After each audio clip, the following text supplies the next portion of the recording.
New 20 rupees. Wow.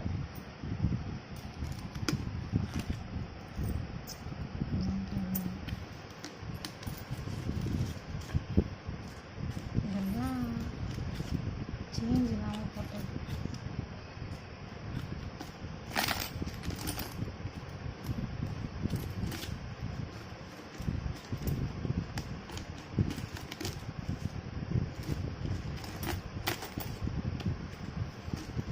எவ்வளோ காசு dump பண்ணி வச்சுருக்கோங்க. அதே மாதிரி அதெல்லாம் ஃப்யூச்சரில் ஒரு அமௌண்ட்டாக வரும். அதெல்லாம் 1 month போடாதனால போட்டிருக்கேன். நெக்ஸ்ட் இதுலேருந்து 1 yearக்கு ஸ்டார்ட் பண்ண போகிறோம். இல்லைன்னா மந்த் எண்டில் சேஞ்ச் ஆகிடுச்சு, செலவெல்லாம் முடிஞ்சு மிச்சமாகிறது அப்படியே போட்டுருவோம். இவ்வளோ குட்டி ஊரில் இவ்வளோ வந்திருக்குல்ல. அம்மா படுத்துருக்கா, தூங்கிட்டு இருக்கா பார்ப்பேன்.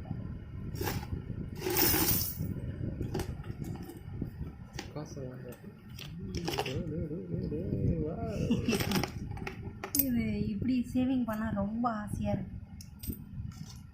ஆனால் நியூ காயின்ஸ், அதனால் திரும்பவுமே எடுத்து அது உள்ளே தான் போட்டு வச்சேன். Wow, finished. இது ரோல் பண்ணிட்டா பாருங்க. இதெல்லாம் பார்த்தீங்கன்னா எனக்கு சேவிங்ஸ் ரொம்ப பிடிக்கும்.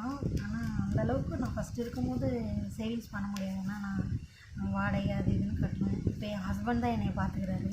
அப்போது நான் வந்து அவர் கொடுக்குற ஃபுட்டுக்கு செலவு பண்ணிவிட்டு பேலன்ஸ் இருக்க சில்லறையெல்லாம் எடுத்து போடுவேன். இப்போ வந்து 20 rupees டிஃபால்ட்டாக போடணுன்னுலாம் நான் யோசித்தேன். அப்புறம் கேக் ஆர்டர்ஸ்லாம் வந்துச்சுன்னா கூட நான் அந்த பைசா எடுத்து இதில் தான் போடுவேன். மேக்ஸிமம் பெரிய அமௌண்ட்டாக இருந்தால் பேங்கிங் பண்ணுவேன். 50, 500 இப்படி எதுனா ஆர்டர் வருதுன்னா நான் அப்படி தான் பண்ணுவேன். நான் போன டைம் சோமாஸும் லட்டெல்லாம் ஆர்டர் கொடுத்துருந்தாங்க. 50 ஆர்டர் கொடுத்துருந்தாங்க. அந்த கேஷ் எல்லாமே நான் வந்து பேங்கிங் தான் பண்ணேன். இதெல்லாம் வந்து பார்த்திங்கன்னா அப்பப்போ போடுறது. 1 month போடாமல் இருக்கும், 1 week போடாமல் இருக்கும். அப்படிலாம் 100 rupees போட்டுருவேன். இத்தனை நாளாக 20, 10 அப்படி தான் போடுவேன் அந்த மாதிரி. அப்புறம் நியூ காயின்ஸ்லாம் பார்த்திங்கன்னா நான் எதுலையாவது போட்டேன்னா சடனாக எடுத்து யூஸ் பண்ணிடுவேன். இதையுமே நான் இதில் தான் போட்டு வச்சுருந்தேன். இதெல்லாம் நான் வந்து செலவு பண்ண மாட்டேன், பேங்கிங் பண்ண மாட்டேன். இது ரொம்ப பத்திரமா வச்சுருப்பேன். ஏன்னா 20 காயின்ஸ் வந்து நான் ஃபஸ்ட் டைம் பார்த்தது ரேராக, அதனால தான் இதெல்லாம் பத்திரமா வச்சுருக்கேன். 20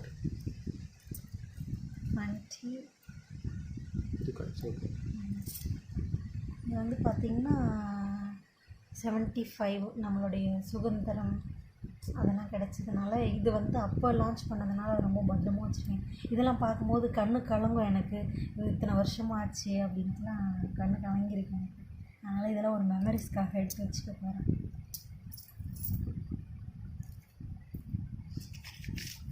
இந்த மாதிரி நீங்களும் சேர்த்து வச்சிங்கன்னா ரொம்ப ஹாப்பியாக இருக்கும். எண்ணும் போது ரொம்ப ஹாப்பியாக இருக்கும்.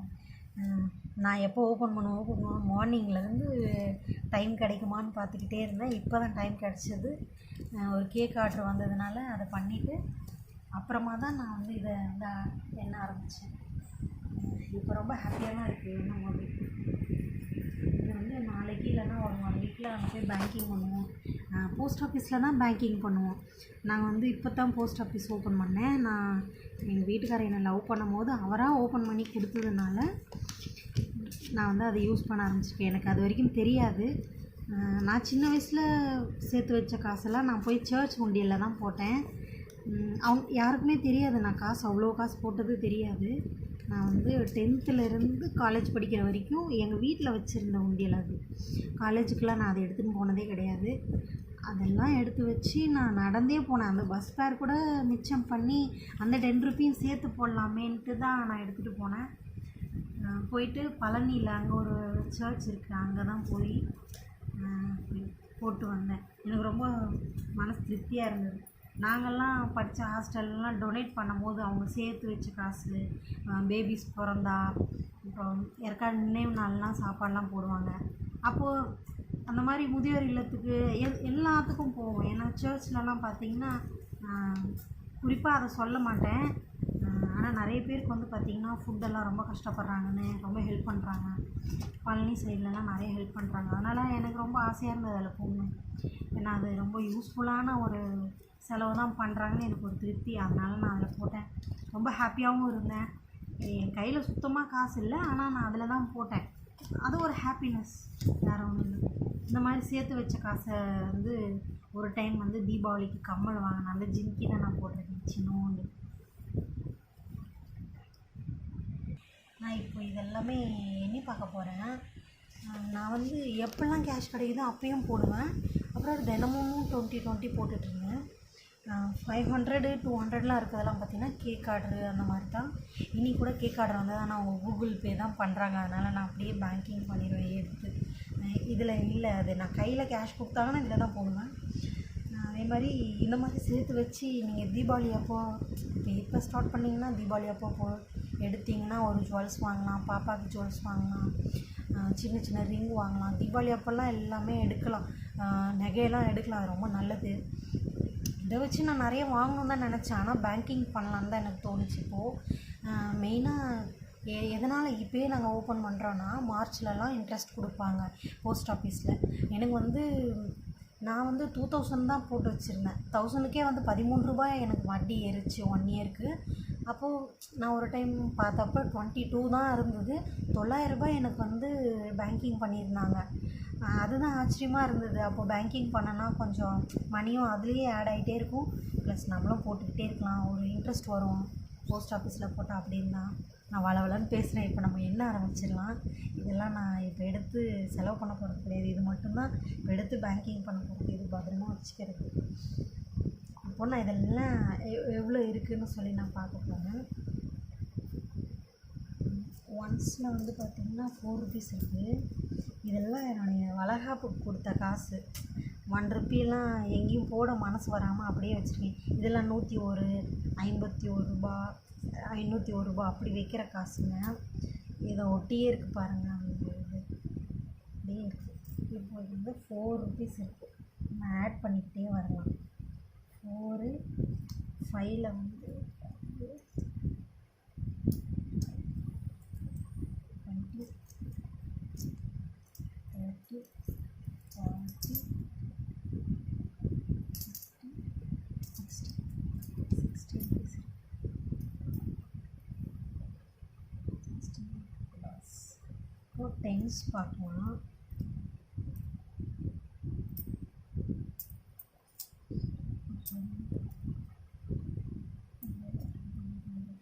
₹90 இருக்குது. 90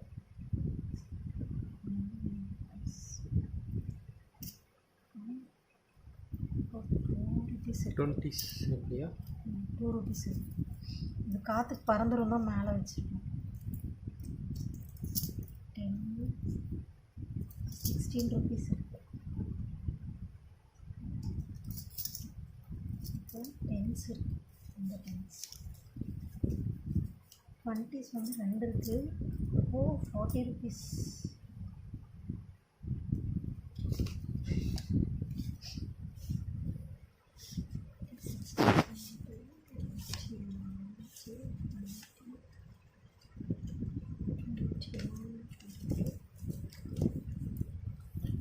இன்னொரு வாட்டி எண்ணிக்கோ. 120 கணக்கு வரும்னு நினைக்கிறேன். இன்னொரு வாட்டி எண்ணிக்கோ.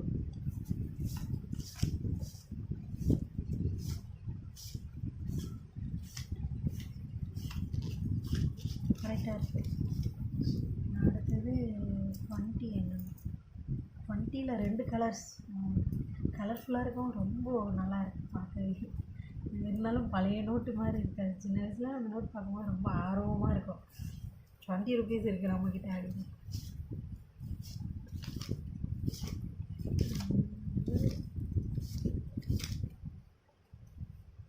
ரெண்டுத்தையும் பிரித்து தனித்தனி எழுதிருந்தா. ஆமாம், மொத்தமாக என்ன குழப்பிடும். 200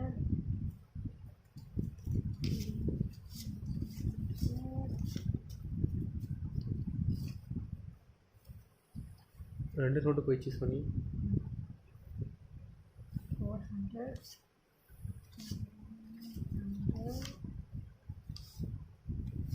520 520 இருக்கா அதுலேயே? 520 800 சில்லற வந்துருச்சு. ஓகே.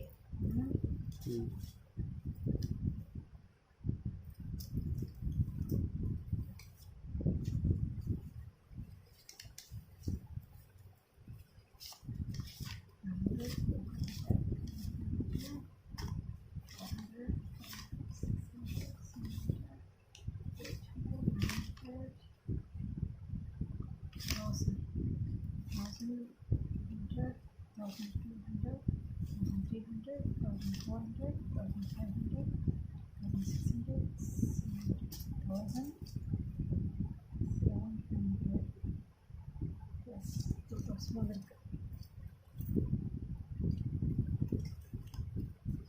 அதில் வந்து பார்த்தீங்கன்னா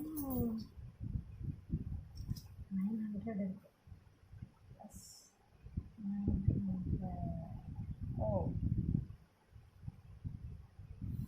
ப்ளஸ் எவ்வளோ அமௌண்ட்டுன்னா 3,450 இருக்குது. இது 3 மந்த்துக்கு நான் சேர்த்து வச்சுருக்கேன். 4 மந்த்தாகவே தான் சேர்த்து வச்சிட்ருக்கேன். நான் நிறைய மந்த்து போடல, ஏன்னா அப்போ பாப்பாக்கெலாம் நிறைய செலவு பண்ண வேண்டியது இருந்தது. தினமும் 20 ருபீஸ் தான். நம்ம எப்படி சொல்கிறது, நான் பால் வாங்குவேன், ரெகுலராக பால் வாங்க மாட்டோம், ஒரு டேஸ் பால் வாங்க மாட்டோம், அந்த ஒரு டேஸோட 20 போடலாம். பிஸ்கெட்ஸ் வாங்கிட்டு இருந்தேன். பேபி பிறந்ததுக்கப்புறம் ரொம்ப பசிக்கும்னு நான் ராத்திரியில் எழுந்திரிச்சு பிஸ்கெட் சாப்பிடுவேன். அப்புறம் அதையும் கொஞ்சம் கம்மி பண்ண ஆரம்பித்தேன். அந்த காசுலாம் அப்படி தான் எனக்கு மைண்ட் ஸ்டக் ஆச்சு. தினமும் 20 ருபீஸ்க்கு பிஸ்கெட் சாப்பிடுவோம், காலையில் சாயந்தரம் பசிக்கும் பயங்கரமாக. அப்படி சாப்பிட்டுட்டு இருந்தேன். அப்புறம் அதையும் ஸ்டாப் பண்ணேன். அந்த காசும் இதில் போட ஆரம்பித்தேன். நீங்களும் இதே மாதிரி சேர்த்து வச்சு பயன் பெற வேண்டும். தமிழ் வர பார்க்கும்போது ரொம்ப ஆர்வமாக இருக்குது. நெக்ஸ்ட் இயர் வந்து 1 இயருக்கு நான் போட போகிறேன். 1 இயருக்கு போட்டுட்டு நவம்பர்லேயே நான் எடுத்துடுவேன். டிசம்பர் வரைக்கும் வெயிட் பண்ண மாட்டேன். ஏன்னா ஜனவரி, பிப்ரவரி, மார்ச்லலாம் நம்மளுக்கு இன்ட்ரெஸ்ட் போடுவாங்க. அப்போது 5 மந்த்துக்கு முன்னாடியோ 6 மந்த்துக்கு முன்னாடியோ போட்டால் தான் கண்டிப்பாக இன்ட்ரெஸ்ட் வரும். நீங்கள் ஒரு நாள் முன்னாடி போட்டாலுமே அது இன்ட்ரெஸ்ட் கொடுக்க தான் போகிறாங்க. ஆனால் இன்ட்ரெஸ்ட் வந்து அதிகமாக இருக்குது போஸ்ட் ஆஃபீஸில். பேபிஸ்க்கெல்லாம் நீங்கள் சீக்கிரம் ஓப்பன் பண்ணுங்கள். நிறைய பேருக்கு வந்து பேபிஸ்க்கு இருக்குன்ற ஸ்கீமே தெரியாது. எனக்கெலாம் போஸ்ட் ஆஃபீஸ் வந்து இருக்குன்னு தெரியும், அதில் மணி கட்டுவாங்கன்னு தெரியாது. நான் வந்து என்ன நினச்சேன்னா, இந்த மாதிரி போஸ்ட் பண்ணுறது மட்டும்தான். மணி ஆர்டர்லாம் நான் பார்த்துருக்கேன். எங்கள் ஹாஸ்டலில் எல்லாேருக்கும் 200, 100லாம் மணி ஆர்டர் வரும். கிருஷ்ணகிரியிலேருந்து அனுப்புவாங்க, அப்புறம் கேரளாலேருந்தெல்லாம் அனுப்பி விடுவாங்க மணி ஆர்டரு. அக்கௌண்ட்லாம் யார் கையிலையும் இருக்காது. மணி ஆர்டர்லாம் கரெக்டாக வந்து கொடுத்துருவாங்க. 100 ருபீஸ்னால சரி. தீபாவளிக்கெலாம் 200 வச்சே நாங்கள் ஓட்டிடுவோம். அந்த மாதிரிலாம் நாங்கள் பண்ணுவோம். வெளியெல்லாம் போக முடியாது. ஆனால் அந்த காசு வந்துச்சுன்னா யாராவது பேரண்ட்ஸ் சொன்னாங்கன்னா அவங்கக்கிட்ட கொடுத்து இதை வாங்கிடுவாங்க, அதை வாங்கிடுவாங்க, இந்த கலரில் எப்படி இருந்தாலும் வளையல் ஓகே அப்படிலாம் சொல்லி அனுப்புவாங்க. அதில் ஒரு காலம். இப்போ வந்து என்னோடய ஹஸ்பண்ட் தான் இவ்வளோத்துக்கும் காரணம். எனக்கு ஃபுட்டுக்கு கொடுக்குறதெல்லாம் செலவு பண்ணிவிட்டு பேலன்ஸ் இருக்க காசை நான் இதில் தான் கொடுப்பேன். இப்போ அவர் ரொம்ப ஹாப்பியாக இருக்கார். இவ்வளோ காசு சேர்த்து வச்சுருக்கியா, நீ சேர்த்து வச்சுருக்கியானே நான் இது வரைக்கும் நான் திறந்து பார்த்ததில்ல, நான் பீரோவே திறக்க மாட்டேன், நீ சொன்னால் மட்டும்தான் நான் திறப்பேன் அப்படிலாம் சொன்னார்.